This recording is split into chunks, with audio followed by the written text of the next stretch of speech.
So, I am going to be taking your class. That is the third demo class. तीसरा दिन है आज demo class का. Child development and education psychology, and today's we have to be discussed continuously the third steps, scope of psychology.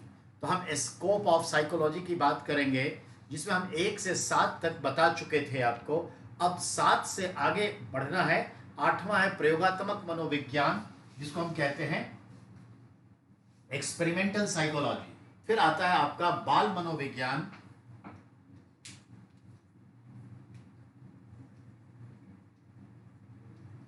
बाल मनोविज्ञान. फिर उसके बाद आएगा किशोर, फिर आएगा प्रौढ़, किशोर मनोविज्ञान, प्रौढ़ मनोविज्ञान. ऑब्वियसली उसके बाद आ जाएगा शिक्षा मनोविज्ञान. फिर आएगा परा मनोविज्ञान,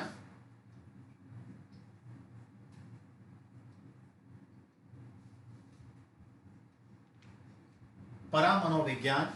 फिर आपका इंपॉर्टेंट है एक जिसको कहते हैं विकासात्मक, फिर पशु मनोविज्ञान,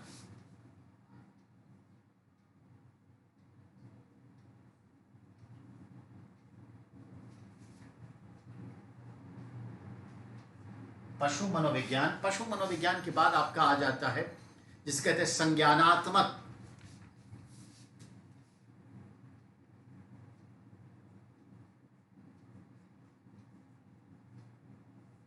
मनोविज्ञान. अगर हम इसे देखें प्रयोगात्मक को आप क्या कहते हैं?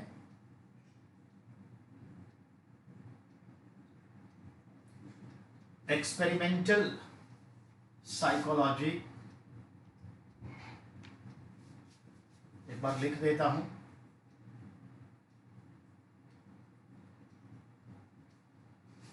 बाल का आ जाएगा चाइल्ड साइकोलॉजी. फिर तीसरा जो संदर्भ है बेटा वो आप भी जानते हैं, इसको एडोलेसेंट के रूप में हम कहते हैं.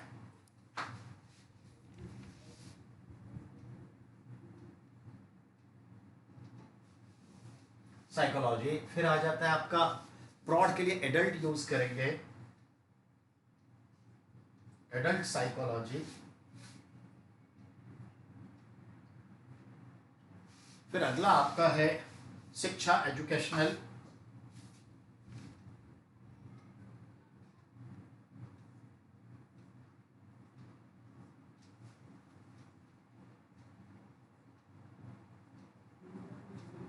एडुकेशनल साइकोलॉजी का परा है और परा को हम लोग यूज करते हैं पैरा साइकोलॉजी.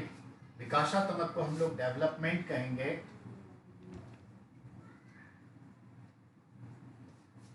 पशु को एनिमल साइकोलॉजी. संज्ञानात्मक को कॉन्गेनाइटिव डेवलपमेंट, आप भी जानते होंगे इसको कहा जाता है कॉन्गेनाइटिव डेवलपमेंट.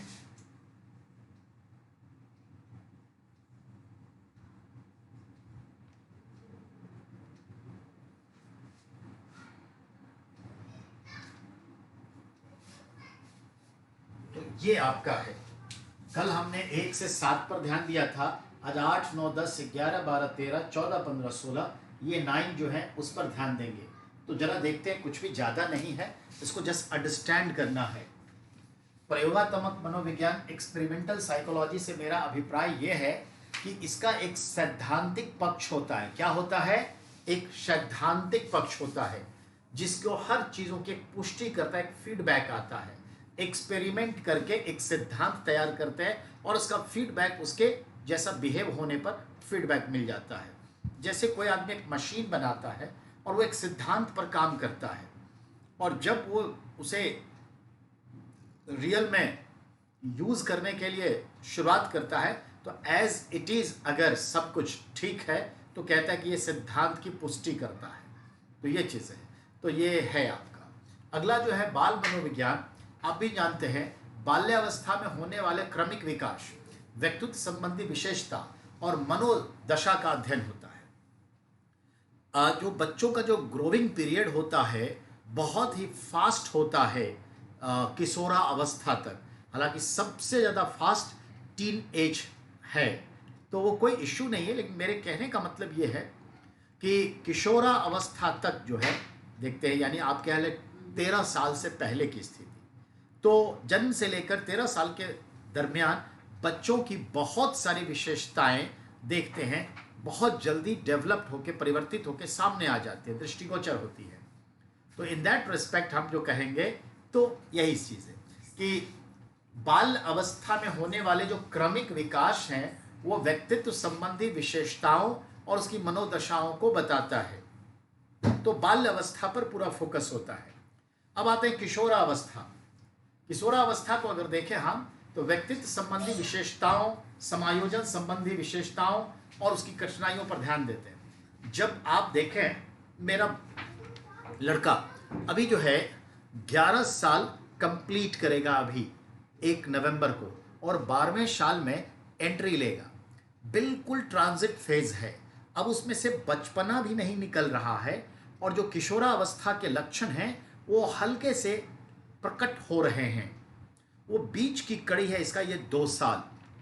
वैसे तो ये लंबा चलता है, पर जनरली कहा जाए कि बाल्य अवस्था से किशोरावस्था जाने की जो संक्रमण अवस्था है, जिसे आप 11 से लेकर 13-14 के बीच में रख सकते हैं, उस अवस्था से गुजर रहा है। तो उसका बचपना भी नहीं जा रहा है और बड़े वाली बात भी ठीक से नहीं आ रही है, बीच की परिस्थितियों में वो है, और वो समायोजन करना उसको कठिन हो रहा है। जैसे देखिए कि हर बात पर एक सवाल उसका होता है, ऐसा ही क्यों होता है, ऐसा क्यों नहीं कर सकते। बात समझे, कोई उसे उस पर रूल ना करे, एक स्वाभाविक लक्षण है। और 1-2 साल के बाद बिल्कुल वो भगत सिंह हो जाएगा, फिर समय के साथ एक सामान्य व्यक्ति के रूप में आएगा। सब कुछ बदलता है समय के साथ। तो कहने का मतलब है एडोलेसेंट में क्या होता है, जो किशोरावस्था में विकास होता है, व्यक्तित्व संबंधी जो विशेषताएं विकसित होती हैं और समायोजन संबंधी, सिंक्रोनाइजेशन संबंधी जो प्रॉब्लम्स होती हैं, उस पर ये स्टडीड होता है, उसकी साइकोलॉजी को देखा जाता है। शरीर में उसके अंग प्रत्यंग थोड़े से चेंज हो रहे होते हैं, शरीर में बाल जगह जगह पर आ रहे होते हैं, आवाज़ उसकी भारी हो रही होती है, चेहरा उसका हल्का हल्का, दाढ़ी वगैरह सब आने लगेगा। नतीजतन उसके शरीर में कुछ बदलाव हो रहा है। अगर उसको पहले ही से समझाते बुझाते रखा जाए तो वो नॉर्मल फील करेगा, ऐसा होता है ऐसा होता है।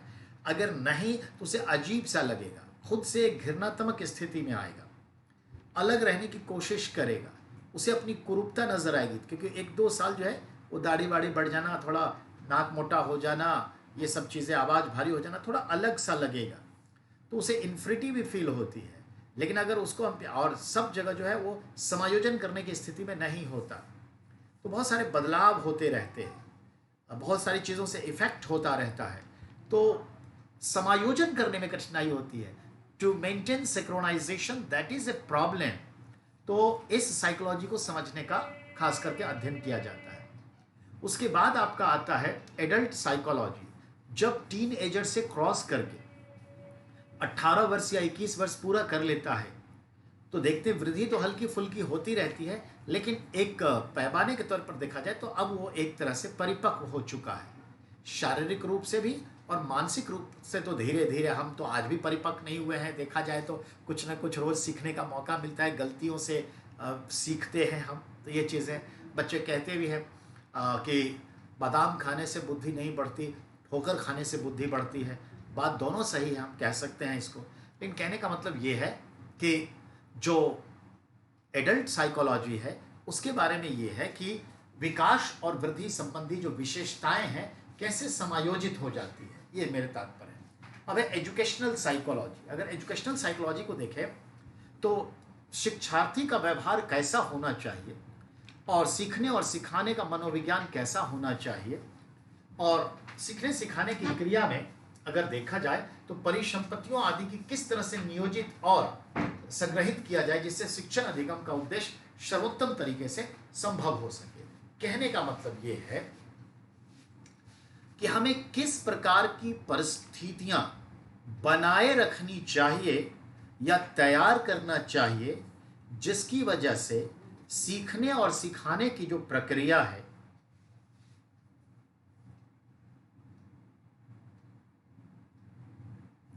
सीखने और सिखाने की जो प्रक्रिया है वह बहुत अच्छा हो। पठन पाठन की जो प्रक्रिया है, जो हम एजुकेट कर रहे हैं और जो रिसीविंग हो रही है, जो सी ऑफ हो रहा है, जो रिसीविंग हो रही है, उसकी जो प्रक्रिया है सुव्यवस्थित ढंग से, संपूर्ण रूप से, पूरी संभावनाओं के साथ संचालित हो। ऐसे काम के संदर्भ में हम जो है एजुकेशनल साइकोलॉजी का काम लेते हैं, करते हैं। यानी पूरा मिलाकर के देखिए कि एजुकेशनल फील्ड में जिस तरह की साइकोलॉजी की जरूरत है, सीखने सिखाने पढ़ने पढ़ाने, उसके लिए क्या परिस्थिति होनी चाहिए।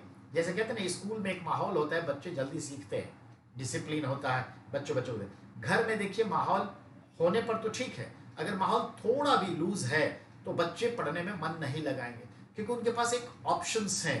टीवी है, घर में माता पिता के मोबाइल पड़े हुए हैं, खुद के लैपटॉप या टैब हो सकता है, मोहल्ले गली के बच्चे खेलने के लिए आतुर हो सकते हैं। कभी गेस्ट आ गए और माता पिता का अटेंशन गेस्ट की ओर है तो बच्चे इनडिसिप्लिन हो जाते हैं। ऐसे ढेर सारे कारण होते हैं, या पढ़ने के माहौल के संदर्भ में। अब वहां पर क्या है, कंटिन्यू बच्चे स्कूल में हैं और सारे माहौल है, टीचर है वगैरह है, एडमिनिस्ट्रेशन है, डिसिप्लिन है, and there is no other choice. यहाँ तो बेड भी है, सोफा भी है, तोड़ लेंगे पढ़ लेंगे। और वहां पर क्या मिलेगा, एक चेयर जिस पर कुर्सी चेयर मेज पर बैठे हैं, तो वहां पूरा माहौल है और वहां पे क्या अल्टरनेटिव नहीं है, चॉइस नहीं है। तो इस तरह से जो है डिसिप्लिन वे में उनको पढ़ना ही है, और पढ़ेंगे नहीं तो एक सिंपल पनिशमेंट सिस्टम भी है नहीं, और फर्स्ट आने का प्रोत्साहन के पैकेज है, बहुत सारी चीजें हैं। तो स्वाभाविक सी बात है कि स्कूल में एक माहौल मिलता है। जिस स्कूल में इस तरह के माहौल नहीं होते, टीचर्स ध्यान नहीं देते या गार्जियनशिप वहाँ नहीं होती, तो वहाँ दिक्कत होती है। कुछ बच्चे अगर शरारती हो जाते हैं और फिर भी लोग इग्नोर कर दे, छोड़ो भाई ये शरारती है, ना पढ़े, हमें तो फीस आ रही है, तो वो बच्चे समाज के लिए असामाजिक हो जाएंगे, अनसोशल हो जाएंगे और समाज को अनरेस्ट कर देगा।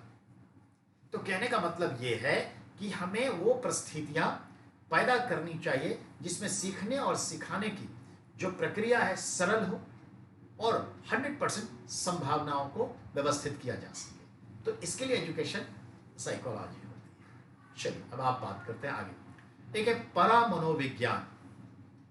परामनोविज्ञान क्या होता है, तो ये बहुत ही मॉडर्न ब्रांच है साइकोलॉजी का। It is very modern branch of psychology, that's called para.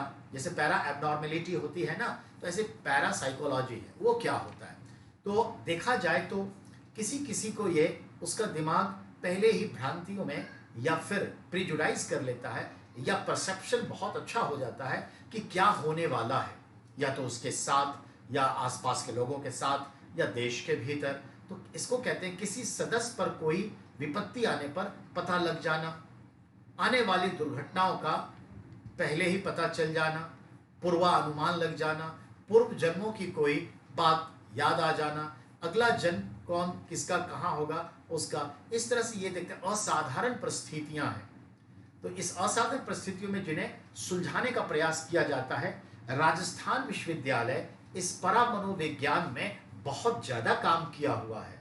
तो राजस्थान के यूनिवर्सिटी में परामनोविज्ञान का ज्यादा काम हुआ है। और भानुगढ़ के बारे में तो मालूम ही होगा कि वहां बहुत सारे पैरा एबनॉर्मल एक्टिविटीज चलती रहती है। 100 डेज आपने एक मूवी देखी होगी जो जैकी श्रॉफ का, मुनमुन सेन का और माधुरी दीक्षित का था, जिसमें जो है माधुरी दीक्षित है वो पैरानॉर्मल एक्टिविटीज में रहती हैं और उसको क्या होने वाला है पहले ही पता चल जाता है। बिल्कुल किया जा सकता है, ये मेडिटेशन से भी हो सकता है, और किसी किसी में वो ऑर्गन्स ज्यादा डेवलप्ड होता है तो ये हो सकता है। बहुत सारे बच्चों में हम देखते हैं कि वो अपने पूर्व जन्म की कहानी बताता है कि पिछले जन्म में इस घर में था, और वो बता रहा है। और ऐसा आप आए दिन अखबारों में, न्यूज़पेपर में, फेसबुक पर पढ़ते हैं, देखते हैं।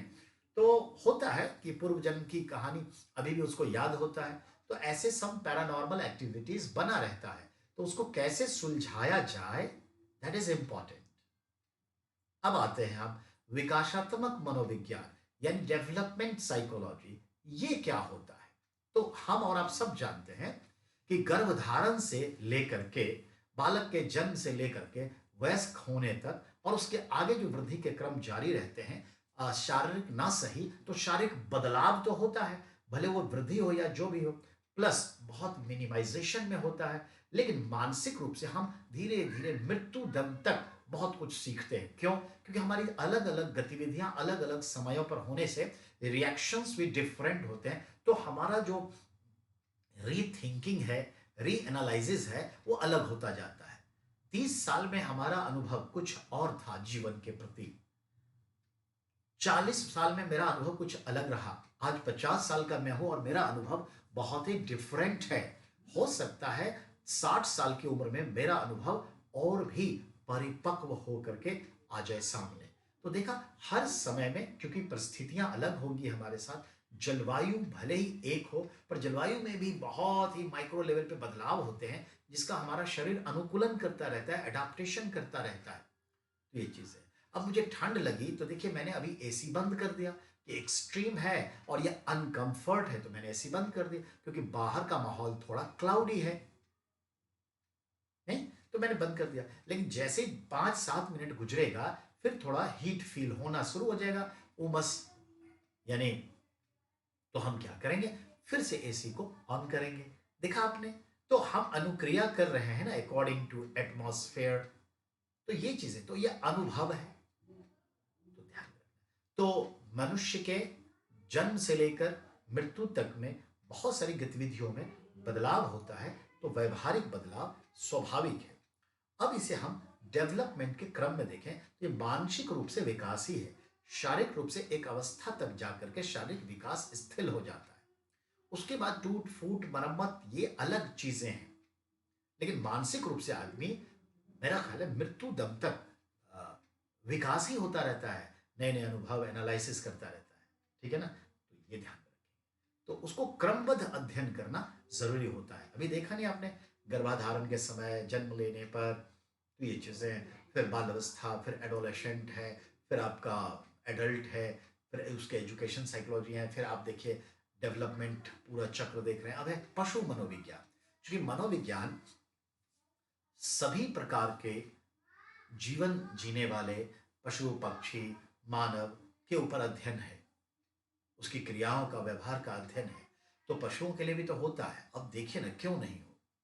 हम कुत्ता पालते हैं, तो कुत्ता पालेंगे तो कुत्ते की साइकोलॉजी इतने दिन रीड किया तब ना पालने के योग्य कि ये ठीक जानवर है, साथ ही देता है, ना हमला बोलता है, ना काटता है, और जब एक बार दोस्ती हो जाए तो जान देने के लिए तैयार रहता है, रक्षा करता है, और पैरानॉर्मल एक्टिविटीज पर काफी अवेयर रहता है। उसकी जो घ्राण शक्ति है सूंघने की बड़ी अच्छी है, और मनुष्य को बहुत सारी मुसीबतों से बचाता है, कई तरह की सुरक्षा प्रदान करता है, और भोजन ऐसा कि जो हम छोड़ दे वो भी खा के जिंदा रह लेता है, और कभी शिकायत भी नहीं करता है, और रखवाली भी घर का करता है, और बच्चों का ख्याल भी रखता है। हर लिहाज से देखा जाए तो कुत्ता जो एक जानवर है, बहुत ही अच्छा मनुष्य के साथ रहने वाला जानवर है। ऐसे ही घोड़े की स्थिति देखिए, फिर भैंस का अपना अलग है, बैल का अलग है। तो जब उस पर हम अवलोकन किए, फिर निरीक्षण किए, परीक्षण किए, फिर प्रयोग किए, फिर कहा कि इसे डोमेस्टिकेट कर लो। तो फिर सदियों 10,000 साल पहले हमने इसे डोमेस्टिकेट करना शुरू किया। तो क्या किया? ये सब करके ही तो किया ना, उसकी साइकोलॉजी को ही तो रीड किया ना। तो पशु विज्ञान का है। और पशुओं को देखिए, अगर उसके साथ प्यार करेंगे तो वो प्यार ही देगा, पर इंसान के साथ प्यार करिएगा और प्यार ही आपको मिले, प्रश्न चिन्ह लग जाता है। और पशुओं के साथ ऐसा नहीं है। तो यही चीज है कि उसकी साइकोलॉजी को समझना है। तो ध्यान रखिए। तो अब है पशु मनोविज्ञान, व्यवहार का अध्ययन करते हैं। लेकिन अब पशुओं के व्यवहार को अध्ययन करने का संदर्भ में क्या क्या देखते हैं? तो हमने देखा थॉर्नडाइक जो है, थॉर्नडाइक, उन्होंने कैट पर अध्ययन किया। बिल्ली किस परिस्थिति में रहती है? एक सामान्य परिस्थिति। मुसीबत आने पर क्या करती है? भूख लगने पर क्या करती है? अगर उसके पास भूख को शांत करने का बहुत कठिन रास्ता है, तो उस कठिन रास्ते में अपने भोजन तक पहुंचने के लिए क्या व्यवहार करती है? ये तमाम बातें थॉर्नडाइक ने कैट पर प्रयोग करके देखा। फिर देखते हैं पैवलोव को।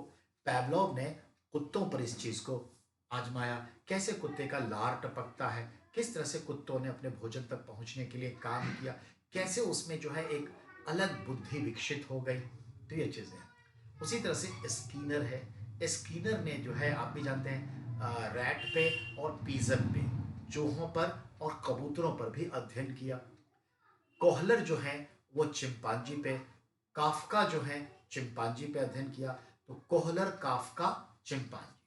नहीं, तो ये याद रखिएगा, उधर देंगे। थॉर्नडाइक कैट का, पैवलॉव डॉग का, और स्किनर ने जो है रैट और पिजन पर अध्ययन किया। और इस तरह से हमें ये समझ में आया कि ये कैसे बिहेव करते हैं, विपरीत परिस्थितियों में क्या बिहेव करते हैं, भूख जब लगे और भूख को शांत करने का क्या बिहेव है, ठीक है, बाहर निकलने के लिए क्या कर सकते हैं। तो हम अल्टीमेट रास्ता तो ढूंढते हैं। आज कोरोना है, तो कोरोना में हम देखिए क्या क्या बिहेव कर रहे हैं, कैसा बिहेव कर रहे हैं, इतने दिनों से घर में है। तो जब समझ में आता है पुराने ज़माने में, और आज भी कहीं कहीं हमारी जो घर की बहुएं आती थीं शादी करके, गांव घर में खास करके, पूरा जीवन घूंघट में और घर के दहलीज के भीतर गुजार देती थी। कॉन्टिन्यूअसली होल लाइफ लॉकडाउन, तो उनकी परिस्थिति कैसे हो जाती होगी। बाहर की कोई शिक्षा दीक्षा नहीं, जो हस्बैंड आके सुनाया वही जिंदगी समझ में आया। कोई कान भर दिया, कान के कच्चे हो गए। न अखबार, न मैगजीन, न खुद अपनी आंखों से प्रत्यक्ष प्रकृति का दर्शन, न कोई अंडरस्टैंडिंग। छोटी उम्र में शादी हो जाती थी, और बाल अवस्था से जवानी तक, बुढ़ापे तक, सब जो बेटा ने कहा, जो बेटी ने कहा, जो कहा वही चीज़ें। तो ऐसे हालात पैदा हो गए समय के साथ कि उनकी तो अपनी स्थिति ही कुछ नहीं। तो सती प्रथा तो सती प्रथा, विधवा का सिर मुंडन तो सिर मुंडन, जैसा कहा वैसे किया, क्योंकि हमने तो उसको मानसिक रूप से गुलाम बना दिया। देखा जाए तो मायने रखता है।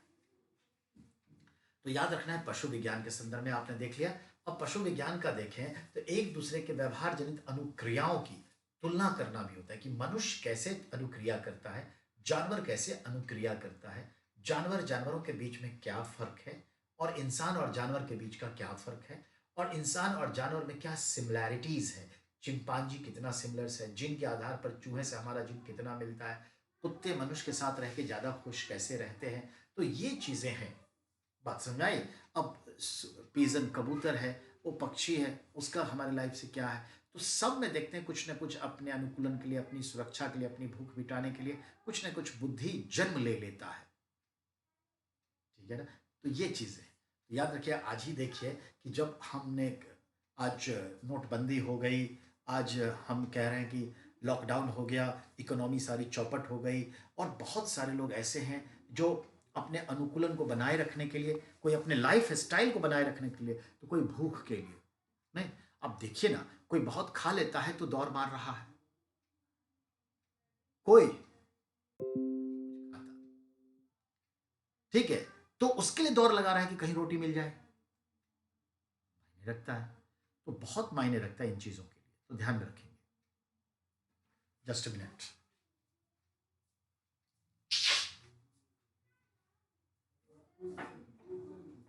ऋतु, देखिए जरा, रेड आ रहा है।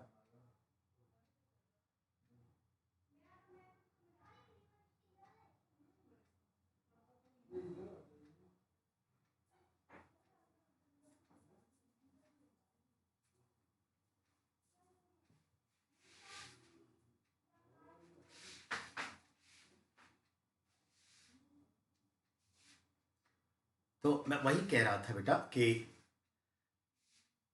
पशुओं और मानव के बीच समानता, असमानता, पशु पशुओं के बीच समानता, असमानता, जेनेटिक कोड का सिस्टम, ये सब चीज़ों को जानना संदर्भ देता है। तो तुलनात्मक मनोविज्ञान का नाम भी दिया जाता है। तो याद रखिए, स्नायु संस्थान, मस्तिष्क, रीढ़, हड्डी आदि चोट लगने पर कैसे काम करता है, जब हम क्षतिग्रस्त होते हैं तो क्या काम करते हैं, रोगग्रस्त होते हैं तो क्या काम होता है। इसी तरह से सारी की सारी चीज़ें पशुओं पर भी देखा जाए तो पता चलता है। तो सामान्य स्थिति और असामान्य स्थिति, भूख शांत करना, आत्मा को तृप्त करना, शरीर की जरूरत को पूरा करना, ठीक है, काम भाव को इवन पूरा करना, पेट की क्षुधा को शांत करना, कोई रोगग्रस्त है तो क्या, कैसे कोई कोरोना में सुसाइड कर रहा है, कैसे कोई कोरोना में सुसाइड का तरीका अलग अलग कर रहा है, कोई केमिकल्स खा रहे हैं, कोई अपने आप को मिटा रहे हैं, कोई अपने आप को मार रहे हैं, कोई छत से नीचे गिर जा रहे हैं, कोई फांसी पे लग, नंबर ऑफ थिंग्स। ठीक है, तो याद रखना है। तो हर चीज की परिस्थितियों को देखें तो ये मायने रखता है कि किस प्रकार से ये चल रहा है। ठीक है, अब आइए हम देखते हैं। तो तुलनात्मक मनोविज्ञान भी इसे कहते हैं। तो मनोचिकित्सक कई बार इसे तुलनात्मक मनोविज्ञान कहते हैं, कॉम्परेटिव साइकोलॉजी। अब आ गया संज्ञानात्मक। संज्ञानात्मक मतलब क्या आता है?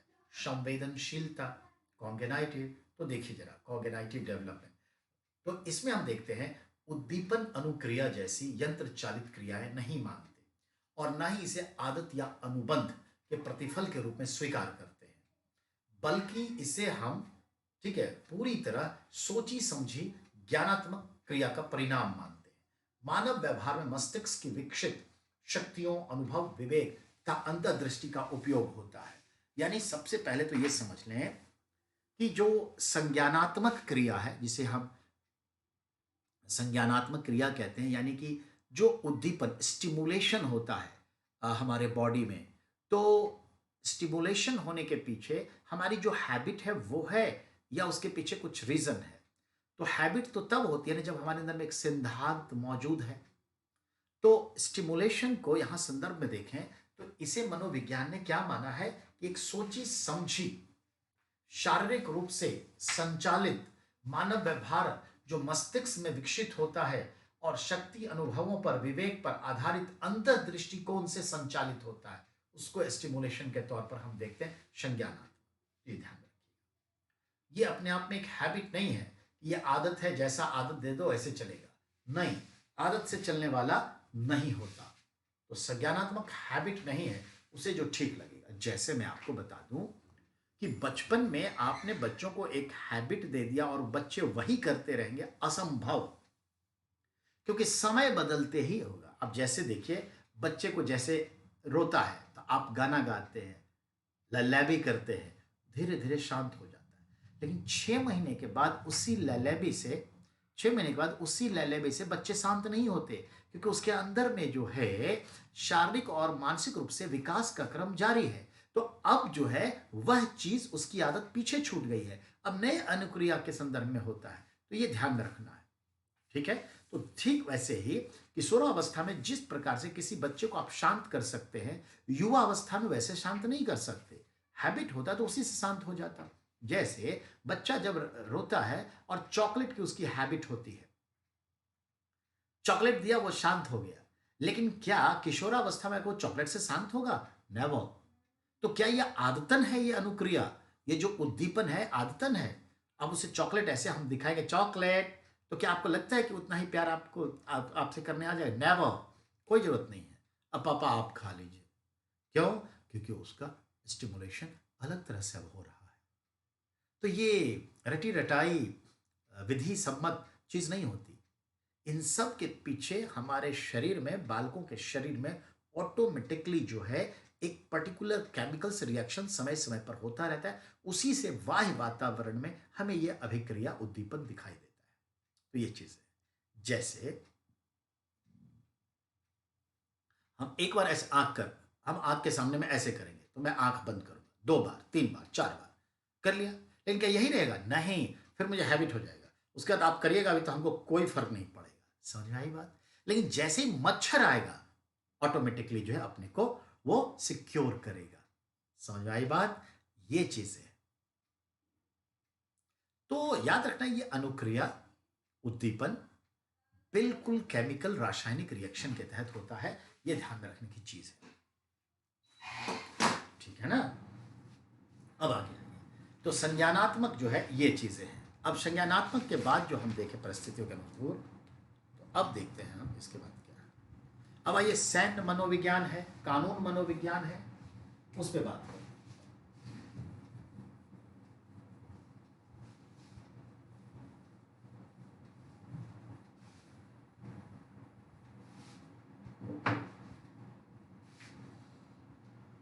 सत्रह, 18, 19, 20, 21, 22, 23, 24, 25, 26, 27, 28, 29। अब देखिए, सैन्य मनोविज्ञान, कानून मनोविज्ञान, राजनीति मनोविज्ञान। तो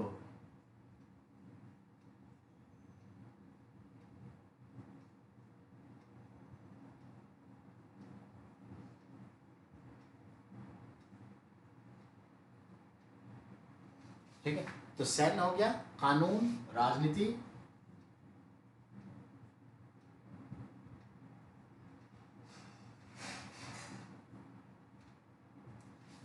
उसके बाद आपका आ जाता है बेटा राजनीति के बाद प्रयोगात्मक मनोविज्ञान, स्वास्थ्य मनोविज्ञान। ठीक है,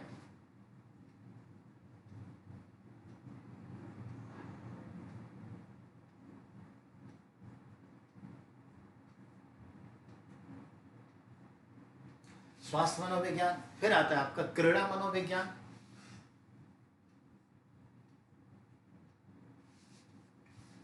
अब हम देखें इसमें तो सैन्य मनोविज्ञान, मिलिट्री,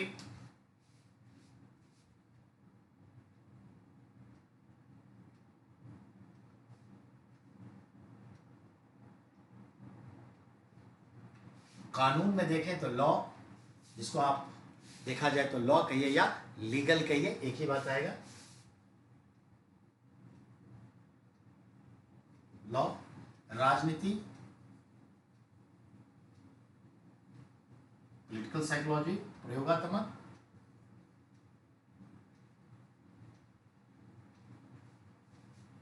स्वास्थ्य, हेल्थ, क्रीड़ा, स्पोर्ट्स। समझिए, सैन्य मनोविज्ञान से संदर्भ क्या है, इसका कहां उपयोग होता है? सैनिक क्षेत्र में।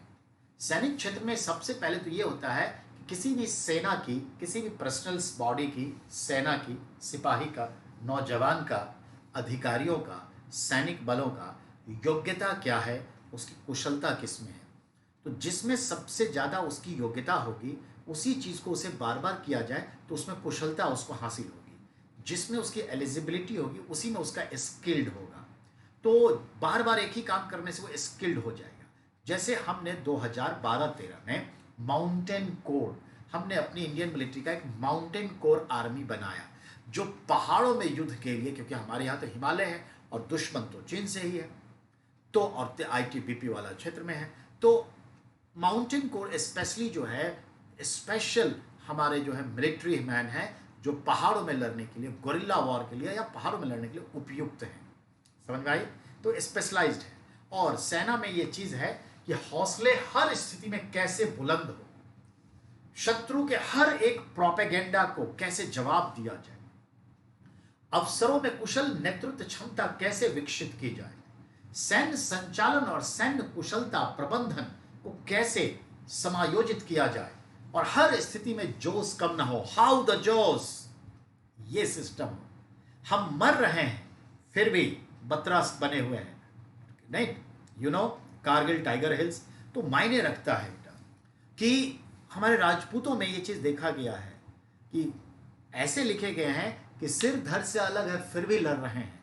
हैबिट, योग्यता, कहते हैं ना कि शब्द भेदी बाण चला देते हैं, गोरा बादल पदामत, गला कट गया फिर भी तलवार नहीं रुक रही है। समझ में आई बात? तो अभी देखिए चीन के साथ हमारा युद्ध हुआ, पर हमने कितने हौसले से भेजा था। वो हौसला देखिए कि 20 जवान सामने में शहीद हो रहा है, फिर भी किसी का हौसला नहीं डगमगाया। पहले काम तमाम करेंगे चीनी सेनाओं का, फिर उसी लाश को, अपने दोस्तों की लाश को कंधे पर लेके आ रहा है, और खुद पैर टूटा है, हाथ टूटा है, जख्म है, फिर भी गम किसी बात का नहीं है। और आप इंटरव्यू भी ले रहे हैं तो डेथ बेड पे है, फिर भी अंदाज वही है, मुझ पे ताव दे रहा है। ये कौन सी साइकोलॉजी है? दैट इज मिलिट्री साइकोलॉजी है, ये सैन्य साइकोलॉजी है, ये सैन्य मनोविज्ञान है। क्यों? क्योंकि हमें उस क्षेत्र में ऐसी ही जरूरत होती है। मायने रखता है, क्योंकि मैंने पहले ही एक मनोविज्ञान दे दिया है, भैया युद्ध में मरते हो तो तुम शहीद होते हो, सामान्य मौत तुम्हारी नहीं होती, शहीद होते हो। और परंपरा से भारत में जो है युद्ध स्थल पे मौत का मतलब सीधा स्वर्ग के द्वार पर मौत है, ये है। ध्यान रखना, ये जो ट्रेनिंग इतना देते हैं एक एक नौजवान के लिए, और उससे राष्ट्रवाद आता है। तो क्या ये हमारे 25-30 लाख सेना की ही राष्ट्रवाद की जिम्मेदारी है, या हर एक हम और आपकी भी राष्ट्रवाद की जिम्मेदारी है कि सब लोग राष्ट्रवाद को ध्यान में लेकर चले? अति राष्ट्रवाद नहीं, not extreme nationalism, but nationalism is must, जो हमें अब दिख रहा है। अब आइए कानून मनोविज्ञान। देखिए, अपराधी जो है किस परिस्थिति में अपराध करता है, वो अपराध क्यों किया, क्या उसके साथ कुछ बुरा हुआ था, बदले की भावना से किया, या वो आसपास अपराधियों के बीच रह रहा है, या उसे लगता है अपराध से कोई नैतिकता का हनन नहीं है, या उसके परिवार में ऐसा माहौल है, या मजबूर होके किया। क्योंकि रोटी, कपड़ा, मकान, स्वास्थ्य, शिक्षा, ये 5 अहम जरूरत है आज इंसान की। अगर ये चीजें ना मिले तो जीवन बिल्कुल नथिंग, यानी लाइफ कुछ भी नहीं है। ये 5 चीजें तो चाहिए इस धरती पर रहने के लिए बेटा। क्या? रोटी, कपड़ा, मकान, शिक्षा और स्वास्थ्य, ये तो अहम है। इसमें अगर कठिनाई किसी को हो रही है तो मजबूर हो जाएगा कोई कदम उठाने के लिए। आज देखिए, हमें रोटी नहीं मिल रही थी कोरोना के चक्कर में, रोटी नहीं मिली तो कपड़े नहीं मिलेंगे, तो मकान भी नहीं मिला, सब किराएदारों को निकाल दिया। बात समझ में आई? रोटी, कपड़ा, मकान, जब ये नहीं मिला तो शिक्षा तो दूर की बात है, स्वास्थ्य भी नहीं मिला। किसी का इलाज हो रहा है ढंग से, अब जाकर के लग रहा है नहीं हो रहा था, तो क्या करेंगे? तो पैदल चलेंगे। हजार किलोमीटर हमने सड़कें नापी है, समझ में आई बात? हजार किलोमीटर, ये क्या है? तो किस परिस्थिति में कोई भी व्यक्ति अपराधी बनता है, उस परिस्थितियों तक पहुंचना, उसकी जांच करना, और अपराध करने वाला जो है कंटेंट है। अपराध अलग चीज है, अपराधी अलग है। ठीक है, वो हमसे ही जुड़ा है, या आत्मा इसी शरीर में रहता है, पर we have to be responsible according to our soul. जब हम आत्मा और शरीर को दो अलग चीज मानते हैं, तो आत्मा के प्रति जब हो जाते हैं तो ये शरीर भी कुछ नहीं समझ में आता, कुछ भी नहीं। रसगुल्ला खाने का मन है, अपराधी किसी को मार दिया, पैसा ले लिया, अफीम और गांजा, तो अफीम और गांजा कहीं ना कहीं आत्मा को संतुष्ट कर रहा है जो बुरा व्यक्ति है, और उसके लिए वो आपकी कार का स्टीयरिंग चुरा के बेच देगा, बैटरी चुरा के बेच देगा, वाइफ का गहना बेच देगा, किसी का मर्डर कर देता है 10 रुपए के लिए, रात में मर्डर करके वो निकल लेगा। हैबिट आत्मा को शांत कर रहा है, शरीर उसके लिए कुछ भी नहीं है, और खुद के लिए कुछ नहीं। उसको रोज देख रहा है आईने में, मैं मरा जा रहा हूं, गला जा रहा हूं, पर उसको कोई फर्क नहीं पड़ता, क्योंकि आत्मा संतुष्ट है। कोई चोरी करता है, कोई डकैती करता है, कोई अश्लील हरकतें करता है, कोई बलात्कारी है, तरह तरह के, आत्मा को शांत करने के लिए। इंस्टाग्राम पे चले जाइए, कितने लोग आत्मा को शांत करने के लिए क्या है, नंग धर्म है। अभी बताया था और फिर बता रहा हूं, एक कार रेसर थी, गैरन करके नाम है, और ज्यादा नहीं, 23 साल की लड़की है, ऑस्ट्रेलिया की। कोविड की वजह से उसका कार रेसिंग रुक गया, अच्छा खासा कमा रही थी, और वो अब एडल्ट पॉर्न इंडस्ट्री में आ गई, एडल्ट फिल्म कर रही है, छोटे छोटे फिल्म कर रही है, और बड़े दावे के साथ कह रही है कि इसके लिए मेरे माता पिता ने परमिशन दे दिया, अब मैं हर सप्ताह 19 लाख रुपए कमाती हूं। कोरोना कहां से कहां पहुंचा दिया। तो किन परिस्थितियों में कोई कर रहा है, यह तय होता है। तो आज की परिस्थिति तक कोरोना से बहुत कुछ सीखने को मिला, हमें समझाने की जरूरत कम पड़ेगी, आप जल्दी समझ जाइएगा, क्योंकि हम सब लोग कोविड-19 से कहीं ना कहीं डायरेक्ट इनडायरेक्ट पीड़ित हैं। तो ये मायने रखता है, लेकिन सब में साहस नहीं है कि तटस्थ भाव से जी सके, कितने भी हो, बहुत कम ही होते हैं राजा हरिश्चंद्र। ये चीजें याद रखिए, तो याद रखना है, घबराइएगा मत। तो याद रखने की चीज है कि कानून मनोविज्ञान में यही होता है कि बुराई अपराधी में नहीं होती, अपराध में होता है। तो हमारे अंदर बुराई क्यों आई, उसको निकाल दो। अगर मुझे कोरोना हुआ है तो क्या मैं अपवित्र थोड़े हूं? मेरे कोरोना की बीमारी का इलाज कर दो, मैं Sunil sir as it is हूं। मेरे एड्स का इलाज कर दो, मैं एज इट इज हूं। मेरे में बुराइयां आ गई हैं, उसको खत्म कर दो, मैं खत्म कर लूं, मैं एज इट इज हूं। फूलन देवी डकैत बन गई थी, उनकी क्या मजबूरी थी, क्यों अपराध क्षेत्र में आई, बहुत लंबी कहानी है। और उसके बाद वही सरेंडर की, और देखिए सजा काटी, और फिर क्या हुआ, एक वैचारिक द्वंद्व के आधार पर कहते हैं कि वो फिर से उतनी ही पवित्र थी जितना एक अदर एमपी एमएलए होता है। मायने रखते हैं, ठीक है ना, याद रखिए। राजनीतिक मनोविज्ञान, राजनीतिक मनोविज्ञान का संदर्भ क्या है, तो राजनीति के क्षेत्र में मनोविज्ञान का इस्तेमाल कैसे, जनमत क्या होता है, ठीक है ना, जनमत क्या होता है, मैंडेट क्या होता है, जनमत को कैसे प्रभावित किया जाए, लोगों को क्या चीज की जरूरत है, किस तरह की बात की जाए, किस स्थिति में राष्ट्रवाद हो। बार बार आपको कह रहे हैं मिस्टर मोदी, हमारा देश न्यू इंडिया है, यंग इंडिया है, 65% आबादी 40 वर्ष से नीचे की है, युवा आबादी है, तो युवा बाइक चढ़ेंगे, ब्रांडेड कपड़े पहनेंगे, पैसा हो या ना हो, कर्जा लेके, डेबिट कार्ड से, एटीएम कार्ड से, माँ बाप से झगड़ा करके, बहुत कुछ ऐसे लोग हैं, सबके लिए मैं नहीं कह रहा हूं। तो ब्रांडेड में जाएंगे, ल्यूरेट होंगे, सोशल साइट पर रहेंगे, इंस्टाग्राम पे होंगे, हाथ में स्मार्टफोन होगा, बात समझ में आ रही, ये तमाम लक्षण होंगे, एजुकेशन पे ज्यादा आएंगे, और उनमें अभी जो है खास करके भगत सिंह जिंदा होंगे, कम्युनिज्म जिंदा होगा, नेशनलिज्म जिंदा होगा, समझ में आई बात। तो उनको आप उसी तरह की बात करिए तो आपका वोट बैंक बनेगा। अब हमारी पुरानी समस्या क्या है, पाकिस्तान, चीन, अक्साई चीन, पीओके, 370 क्यों 371 तो चलिए वो हमसे प्यार से रहते हैं तो ठीक है, लेकिन 370 क्यों, माइनॉरिटीज क्या, what is reservation, why, a lot of things, because situation has been changed. It is not given the benefit of our society to synchronize the all caste, creed and religion, even region. Why not we have to be changed? Why not we have to be take experiment and not experiment slowly day by day? If I have to be changed 104 times our constitution, why not the something's more? यही तो है। तो ये जो बात करेगा बदलाव की, वो वोट लेके जाएगा, बीजेपी लेके गई, बात समझ में आई। तो अब जो है बहुत मायने रखती है। अब भारत में, दिल्ली में मिडिल क्लास बाहर के लोग हैं जो किराए से त्रस्त हैं, बिजली बिल से त्रस्त हैं, पानी की बड़ी हर जगह अच्छी पानी की सप्लाई नहीं है, बस सर्विस में जाते हैं, छोटे मोटे काम धंधे करते हैं, आधे से ज़्यादा पैसा इसी में लग जाता है। तो अगर जो बिजली बिल माफ़ कर दे, जो पानी फ्री में दे दे, डीटीसी में फ्री में घुमाए, कल क्या होगा उससे क्या मतलब है, खुश? तो फिर तो ये चीज है, तो मायने रखना है। तो राजनीति एक मनोवैज्ञानिक कुशलता का क्षेत्र है जिसमें हमें जो है राजनीति के व्यवहारिक रूप देने और राजनीतिक चालों को चलने और सही समय पर तुरूप का पत्ता निकालने का जो है। अब देखिए ना, इतने सारे दबाव बनाए कांग्रेस पार्टी ने किस पर, मिस्टर मोदी पर, वर्तमान सरकार पर, तुरंत तुरूप का पत्ता रखा था, राजीव गांधी फाउंडेशन निकाल के सामने दे दिया। अब तुम इस पे पहले तो तुम अपने आप को जस्टिफाई करो ना, तब ना तुम सवाल करोगे। ये चीजें कहे, इससे पहले जब ज्यादा हावी हुए तो ये लोग नेशनल हेराल्ड, अब उसमें पहले सफाई दो ना, बात समझाई। तो सारे पत्ते रखे हुए हैं, स्टेप बाय स्टेप निकलेगा। ज्यादा बोले तो पहले चिदंबरम का हिसाब लगाओ।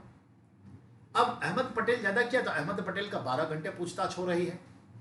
सब हवा में गंदे हैं, पर राजनीति का पत्ता कैसे चलना है अपनी सत्ता को सुरक्षित रखने के लिए, ये बहुत मायने रखते हैं, ठीक है। तो ध्यान में रखिएगा।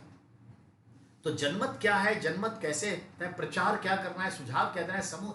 अब जैसे राहुल गांधी जी को ये बिल्कुल नहीं पता है जो साइकोलॉजी क्या होती है, यानी पॉलिटिकल साइकोलॉजी क्या होती है। उनको लगता है आज भी गरीबी के नाम पर वोट ले लेंगे।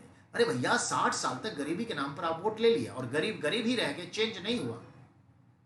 ना पीओके आया, ना अक्साई चीन आया, ना डिग्निटी मेंटेन हुई, ना हम आगे बढ़े। बस जैसे थे चल रहे हैं, भ्रष्टाचार में सब डूबे हैं। राशन वाले से लेकर के प्रॉपर्टी डीलर वाले सब बन रहे हैं और मैक्सिमम लोग खाक में मिलते जा रहे हैं। अभी भी उनका वही राग है। तो वो पॉलिटिकल साइकोलॉजी को समझ नहीं रहे, ठीक है। और वो समझने के लिए कंटेंट क्या होता है, आवाम, जनता, जरूरत, उम्मीद। तो डर क्या चीज है, जरूरत क्या चीज है, दोनों को मिलने से चलेगा ना। अब आइए प्रयोगात्मक मनोविज्ञान। अब प्रयोगात्मक मनोविज्ञान क्या होता है, तो हर चीज को हम एक्सपेरिमेंट करके देखते हैं, परीक्षण करके देखते हैं। जैसे मनोवैज्ञानिक परीक्षण और प्रयोग को मनोवैज्ञानिक अध्ययन का केंद्र बना देते हैं, यानी हम साइकोलॉजिकल एक्सपेरिमेंट करते हैं हर चीजों का, ठीक है। जैसे कभी बच्चों को ऐसे क्वेश्चन में फंसा देते हैं।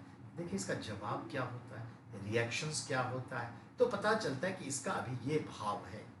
तो ये चीज़ है। अब आइए, तो स्नातक कक्षाओं में इस पर सबसे ज़्यादा वर्क होता है। जो तीसरा पेपर होता है ना, किसी भी जो पीजीटी और नेट लेवल का एग्जाम होता है, तो जो तीसरा पेपर होता है, जो अब पेपर सेकंड में मिल गया है, लेकिन वो पार्ट तो आज भी है, भले सेकंड में आ जाए, तो पार्ट जिसको कहते हैं रिसर्च वर्क, तो जो रिसर्च अनुसंधान कार्य है वो इसी से रिलेटेड होता है। अब अगला स्वास्थ्य मनोविज्ञान, हेल्थ। बीमारी क्या है, शारीरिक बीमारी, मानसिक बीमारी, अस्वस्थता, ठीक है, डलनेस, ठीक है, उससे कैसे दूर हो, कैसे संरक्षित करें, बीमार कोई आदमी होता है तो बीमारी से कैसे बचे, निरोग काया कैसे रखें, सबल कैसे बने रहे, इम्यूनिटी को कैसे डेवलप करें, ठीक है, क्योंकि चिंता, भय, निराशा, क्रोध, मानसिक तनाव, ये सबसे ज्यादा कारण है बीमार होने का। और मॉडर्न टाइम में शहर में हम 50 गज में रहते हैं, स्वाभाविक सी बात है, पूरी दुनिया 50 गज में सिमट गई। अपने मन से जाते हैं काम करने आते हैं, सुबह निकलते हैं, रात को आते हैं। सुबह ऐसे जाते हैं जैसे बर्ड्स जाती है दाना चुगने, और रात को ऐसे, बर्ड तो शाम को आ जाती है, हम जैसे प्राइवेट जॉब करने वाले लोग कितने बजे आ रहे हैं, 8 बजे, 9 बजे, कोई 10 बजे, कोई 11 बजे, ऐसे लगता है जैसे शराबे की ओर आ रहे हैं। तो न दिन देखा, न दोपहर देखा, न सूरज देखा, न चांद देखा, न रात देखा, बस एक पैक डब्बे में मेट्रो में गए, मेट्रो में आ गए, न किसी से बोलना, न किसी से चलना, अकेला जीवन जिए जा रहे हैं। देखने के लिए हजारों फ्रेंड फेसबुक पर हैं, हजारों लाइक्स मिल रहे हैं, लाइक्स दे रहे हैं, अच्छे अच्छे चेहरे देख रहे हैं, सब वर्चुअल हो रहा है, प्रैक्टिकल लाइफ में कुछ भी नहीं है। कोई भी ऐसा दोस्त नहीं जिसके साथ ठहाके मार के बचपन के अंदाज में हंस सके। तो इस तनाव में डायबिटीज नहीं होगा तो क्या होगा, हार्ट फेल नहीं होगा तो क्या होगा, भय और डर नहीं होगा तो क्या होगा, हृदय कमजोर नहीं होगा तो क्या होगा, अकेलापन नहीं होगा तो क्या होगा, अवसाद, डिप्रेशन नहीं होगा तो क्या होगा। तो ऐसे बहुत सारे कारण हैं। अगर इस मनोविज्ञान को हम समझ लें तो बीमारी खत्म। अभी एक मनोविज्ञान दिया, अरे सर्दी खांसी ये सब चीजें कॉमन है, भारतीय मसाले में तमाम चीजें हैं। अदरक खाओ, दालचीनी खाओ, गोल मिर्च खाओ, काढ़ा बनाओ, तुलसी का पियो, थोड़ा गिलोय दे दो, सबको उबालो और पियो 3 बार 4 बार, गर्म पानी सुसुम पानी पीते रहो, कुछ नहीं होगा। डरना किस बात का कि कोविड हो जाएगा। हम ऐसे ही जो है प्रोटेक्टेड हैं भारतीय मसाला खा करके, भारतीयों में ये सब कुछ नहीं होगा। तो जब हमको आपने फ्री कर दिया भय से, तो देखिए जाते नहीं तो नहीं कुछ होगा।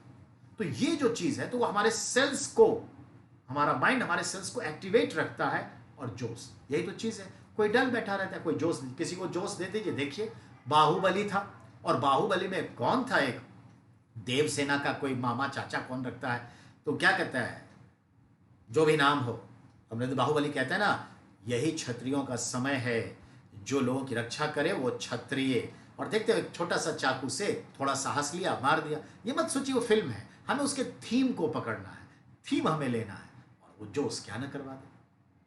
That is the importance. तो चलिए क्रीड़ा मनोविज्ञान आगे पढ़ेंगे, ठीक है। मैं कल परसों तरसों भी आपको क्लास दूंगा।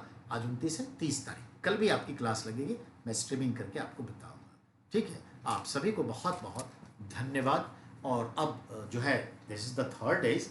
और बेटा जैसे जैसे चैप्टर बढ़ेगा इजी टू हार्ड की ओर जाएंगे, और बहुत प्यार से हम आपको समझाएंगे। मैं आपको यकीन दिलाता हूं, not a single question come from out of Sunil sir's analysis, never. You have to be faith yourself, you trust on yourself. I am with you. Thank you.